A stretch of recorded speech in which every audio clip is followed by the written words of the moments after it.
switch your approach style. Hole 1, you can go off the sidewalk. I usually don't. I prefer to bounce up the hill. You make it over, it bounces on it because of that little dip on the other side of the sand. Lands right there. If you do take the sidewalk, it usually lands up in this area. Then you can get quite a bit more of an advantage.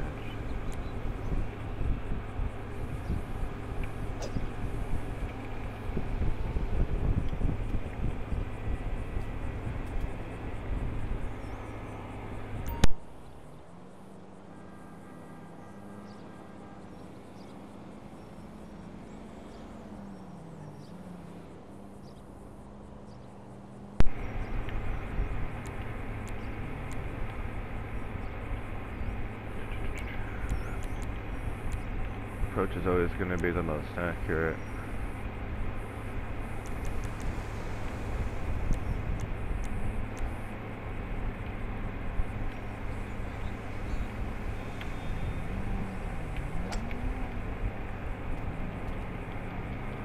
Until you pass it.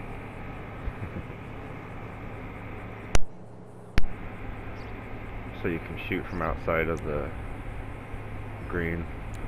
The easiest way to do it is to go to long putt and then just the same amount that you are inside of the, or off the green, you go that much past it. And then account for your typical hill like normal.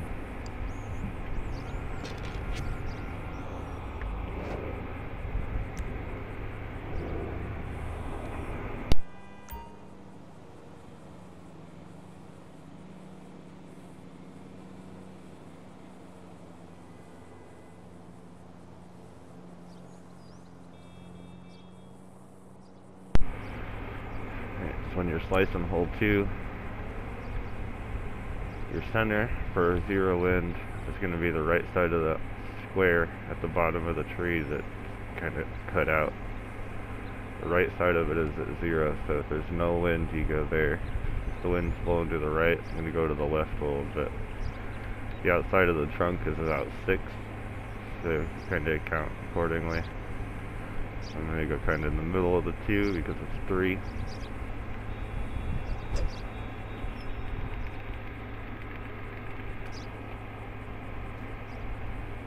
That should land you up here in the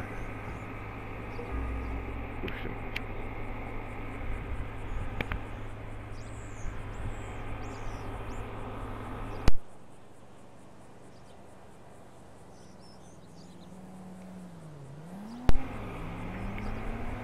The goal on this hole is to be able to use approach without hitting the tree. So I didn't even have to quite get this far, because there's a little ramp right here. If you try to go under the tree and you hit this ramp right here, it's going to launch you way to the back side of the green without even having a chance to stay on it. If you're on approach, you can control where your bounce is a little bit better.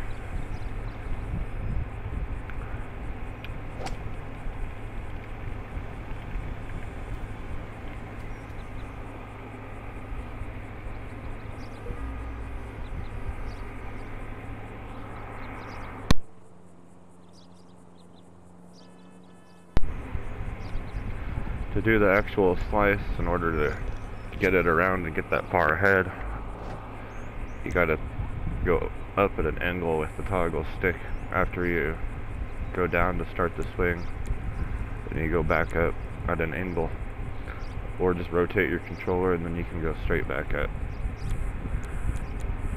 So this hole, to get the hole in 1, most people use 7 in normal. I prefer 5 in approach. Unless I'm going under, of course.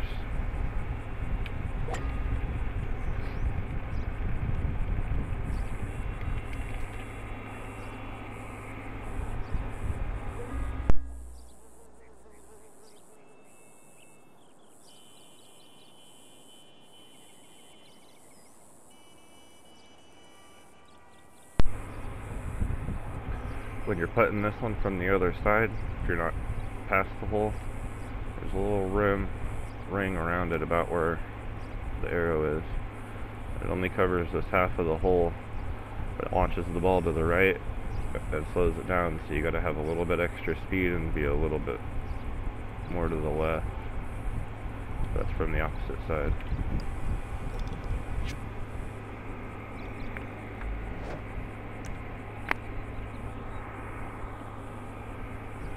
Alright, when you're slicing this hole, you do want it on power, and you do want your driver, no matter what the wind is saying, you never hit it around the other way. It doesn't have the green to bounce off of. So the pine tree is center 0. This is 6 going wind to the left. This is 6 wind going to, wait, yeah, I think I said that backwards. So this is 6 wind going to the left, and this is 6 wind going to the right. It's not quite the same distance because it's already at the middle and going around the corner.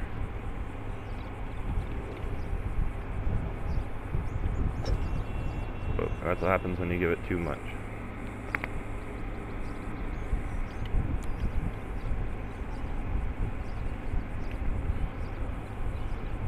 Now since I don't have the driver, I'm only going to do half the distance away from the tree. And then I don't get enough slice because of that thing. If you're not going to make it, you can try to hit that ring around the edge of the sand pits. It's a hard rock and it'll bounce further. Sometimes it bounces off in some random ass weird direction though.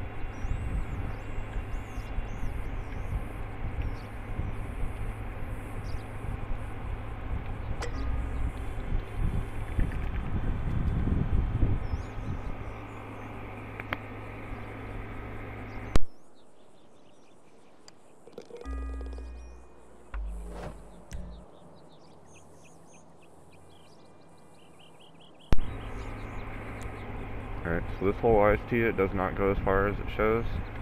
It will not ever make it past the sand here like it's pretending it will. Unless it has 6 forward wind, then you can make it past the sand.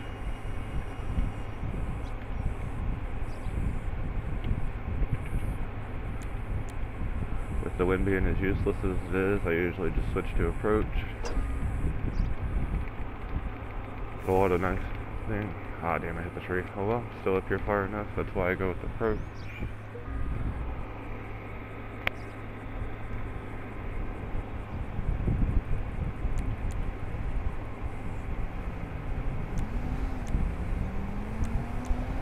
For this hole, if you're not going to make it to the hole, then you hit this edge part here.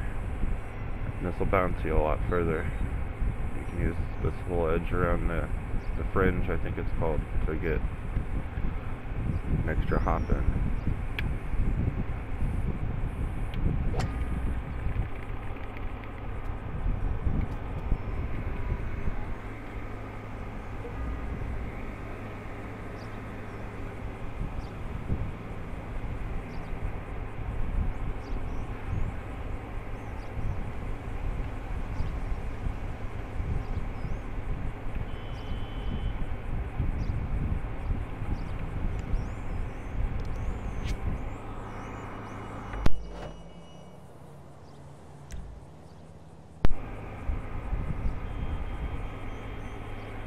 So for this hole, the 100 is usually too much. So I do 100 and a shit ton of backspin. And then it'll bounce up on me half the time and generally works out fairly decently.